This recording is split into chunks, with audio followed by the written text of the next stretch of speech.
ఎట్లా పెట్టిస్తారు మీరు సిగ్నేచర్స్?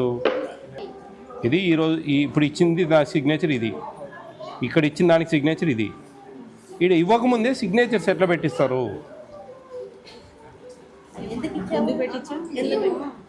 శనివారం ఆఫీస్కి వచ్చాను సార్, అప్పుడు కలెక్టర్ ఇచ్చేసిందంట అందరికీ. నేను శనివారం వేసేసింది సార్. ఇక ఇవాళ చూపిద్దామని, ఇవాళ డేట్లు వేద్దామని వచ్చాను సార్. వీళ్ళకందరూ డిస్ట్రిబ్యూషన్ అయిపోయిందా? ఇచ్చేసింది, ఈరోజు డేట్లు వేద్దామని. మరి మీరు ఎప్పుడెప్పుడు ఉండాలమ్మా క్లియర్గా, అట్లా ఉండకూడదు. ఇక్కడ ఇవ్వలేదా ఈ నెలలో అక్టోబర్లో? మరి రాయలేదే ఏమ్మా సూపర్వైజర్, నువ్వు ఏం చూస్తా ఉన్నావు తల్లి? ఇప్పుడు అక్టోబర్ నెలలో ఇచ్చేశారు, ఈడ ఫిల్అప్ చేయలేదు. ఎప్పుడుమ్మా చూడు, ఈడ లేదు ఫిల్అప్ చేయలే. ఇక్కడ ఓన్లీ ఓవరాల్గా రాసావు ఏ డేట్లో ఇచ్చింది అనేది. వీటన్నిటికీ నెంబర్ అంటే వినమ్మా. ఏం పేరు మీ పేరు? గ్రేసమ్మా. నేను చెప్పేది ఏంటంటే ఈ అనుమానాలకు తావిస్తాయి. నువ్వు కరెక్ట్ చేస్తున్నావు, చేయట్లేదు. నీ అటెండెన్స్ చూస్తే నాకు అర్థమైంది, బాగా చేస్తుంది ఈమె, కరెక్ట్గా ఉన్నాయి. అటెండెన్స్ విపరీతంగా వేస్తూ ఉంటారు మామూలుగా. నువ్వు 7-8 మంది పిల్లలు 15 మందికి అటెండెన్స్ అయితే కూడా అంతే ఉన్నాయి అన్నిట్లో. నాకు సంతోషం అనిపించింది. ఏమి ఇది నువ్వు కరెక్టే చేస్తున్నావు, కానీ ఇవన్నీ ఎంటరింగ్ అనేది కొంచెం జాగ్రత్తగా చేసుకోవాలా. ఇట్లా పొరపాట్లు రాకూడదు, అర్థం చేసుకో నువ్వు. మీకోసం చెప్తున్నా నేను. ఇవన్నీ ఎవరన్నా అధికారులు వచ్చినప్పుడు ఇవన్నీ కరెక్ట్గా ఉండాలా. ఇంత డేట్ కూడా పనిలే, జస్ట్ ఊరికే 5/11 దట్స్ ఆల్. ఇదంతా రాయొద్దు నువ్వు. 6/11 చాలు, సింపుల్, ఒక గుర్తు కోసం. ఇవన్నీ కొంచెం కేర్ఫుల్గా చూసుకోవాలా. జాగ్రత్తగా చూసుకోండి. చూడు, ఇవన్నీ ఈడ మిల్క్ రాయలేదు, ఇవన్నీ ఈడ మిల్క్ రాయలేదు. అట్లా ఈ 1.5 చాలు, 1.5 చాలు, 1 చాలు. ఇంకా మళ్ళీ 0, 4 అంత వర్క్. నువ్వు బాగుంది, నీ వర్క్ నువ్వు ఎంత బాగుంది, సంతోషమే నాకు. కానీ ఏంటంటే ఇదంతా నువ్వు పెంచుకుంటా ఉన్నావు. ఇంత లాంగ్ డేట్ అవసరం లేదు. చూడు, ఇంత లాంగ్ డేట్ వేసినావు నువ్వు.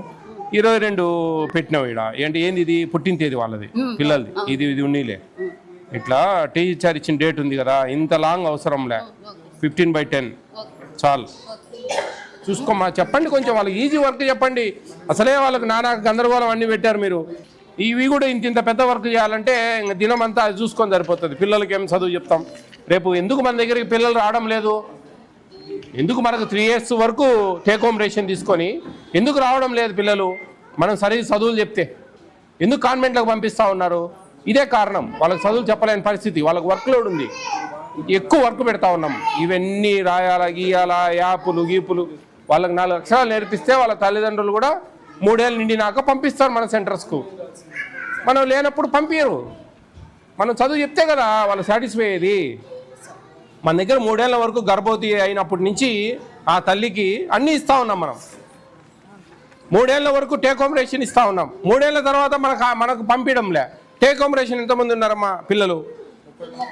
30 మంది ఉన్నారు. వాళ్ళల్లో ప్రతి సంవత్సరం ఒక 3 ఏళ్ళు నిండిన వాళ్ళు 10 మంది ఉంటారు కదా. ఆ 10 మంది ఇంటికి రావడంలే, అవునా కదా?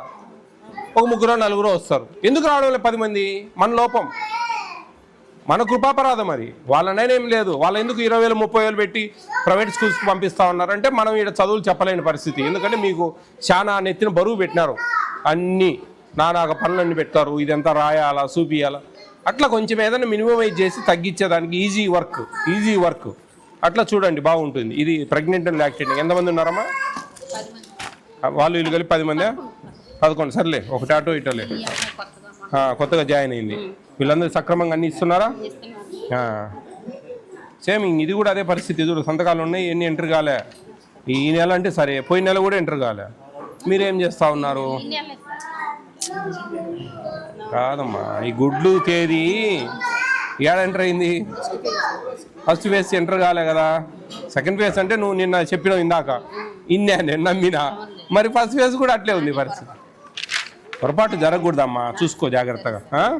ఇదంతా రాయగాకు డేటు. 16/10 చాలు, అంతే. ఈ బాక్స్లో ఇదంతా వర్క్ పెట్టుకోవాలి ఎక్కువ. జాగ్రత్త చేయాలా. ఎన్ని ఉన్నాయి? 650. చూడు, ఆమె క్లారిఫికేషన్ తీసుకోండి ఫస్ట్. ఏదో ఉంటుంది 652 డ్యామేజ్. సార్ అది అవుతుందా? ఫ్లడ్ అప్పుడు ఈ డ్యామేజ్ 652 తక్కువ ఉన్నాయా? 71. ఆ? మరి అవి ఫ్లడ్స్ అప్పుడు డ్యామేజ్ అండి. డ్యామేజ్ అండి అవి. సర్లేండి చూసుకోండి అది క్లియర్గా. డ్యామేజ్ అయిపోయింది. డ్యామేజ్ అయిపోయినాయి, వెళ్ళిపోయినాయి. చూపిస్తున్నామండి. అది మనకి లెటర్ వచ్చే వరకు సింగనగర్లో లాస్ట్ టైం ఫ్లడ్స్ అప్పుడు ఆ ప్రాబ్లం వచ్చింది. ఆ ప్రాబ్లం అప్పుడు ఆ డ్యామేజ్ అయినాయి. ఆ డ్యామేజ్ అట్టే చూపిస్తూ ఉంది రికార్డు. ఒకసారి క్లియర్ చేసి ఫ్రెష్గా రాసుకోండి అమ్మా. సార్ మన డైరెక్టరేట్ నుంచి లెటర్ ఇవ్వాలి సార్. వచ్చాక అది క్లియర్. సర్లేదు, ఇబ్బంది ఏం లేదు. ఆయమ్మ ఎవరు? మీ ఇది గవర్నమెంట్ బిల్డింగేనా? కమ్యూనిటీ హాల్ ఇచ్చారా? కొంచెం రిపేర్ వస్తుంది సార్, మార్చేసాం సార్. ఎక్కడికి మార్చారు? వేరే ఇప్పుడు అది సెంటర్ అంటే 2 సెంటర్ సార్, అయితే ఒక సెంటర్ పక్కన తీసుకున్నారు. నేను కూడా 2-3 రోజుల్లో మారుతా ఉన్నాం. ఇది బాగానే ఉంది పెద్దగా, అంటే స్లాబ్ కొంచెం ప్రాబ్లం. ఈ ఫ్లడ్స్ అప్పుడు జరిగిందా ఇది? వీడికి నీళ్ళు వచ్చేసాయా? ఎంతవరకు వచ్చాయి? అక్కడి వరకు నీళ్ళు వచ్చాయా? ఓయమ్మా, అన్ని పాడైపోయాయమ్మా. రైస్ గీస్ అంతా ఎన్ని రోజులు క్లియర్ అయింది అది? రైస్ నాకు 6 కేజీలే సార్. అప్పటికి ఉండేది పప్పు 3 కేజీలు సార్, మిల్క్ 2 కేజీలు వేయడం. ఇదే ఇచ్చేసాం సార్ అప్పుడే. మొత్తం వచ్చినాయి మొత్తం. ఓకే, జాగ్రత్త చేయమ్మా గ్రేస్ అమ్మా. Thank you sir. Very good, బాగా చేయి.